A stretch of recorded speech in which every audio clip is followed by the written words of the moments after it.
મિત્રો, થરાદમાં હમણાં દેશના પ્રધાનમંત્રી નરેન્દ્રભાઈ આવ્યા અને અનેક વિડીયો સોશિયલ મીડિયામાં વાયરલ થયા કે એમની સભામાં હજારો ખુરશીઓ ખાલી હતી.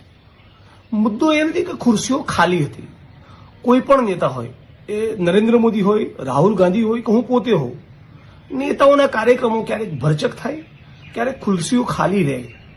મુદ્દો એ છે કે નરેન્દ્ર મોદી જો વિશ્વગુરુ હોય અને સાચા અર્થમાં એમની લોકપ્રિયતા અને મેજિક, એમનો ચામ, એમની અપીલ, એમના માટેનું આકર્ષણ ગુજરાત અને દેશની જનતામાં બચ્યું હોય તો સ્વયંભૂ હજારો લાખો લોકો ઉમટી પડે. એવું નથી થતું. 2000 બસો મુકાવી એક બસમાં 20 લોકો પણ ચડ્યા હોત તોય 40-50 હજાર માણસ થાત. એટલે 2000 જેટલી બસો મુકાવ્યા બાદ પણ હવે નરેન્દ્ર મોદીને કોઈ સાંભળવા આવતું નથી. હવે ગુજરાતમાં અને દેશમાં ખાસ કોઈ, થોડો ઘણો છે પણ ખાસ વ્યાપક કોઈ મોદી મેજિક બન્યો નથી.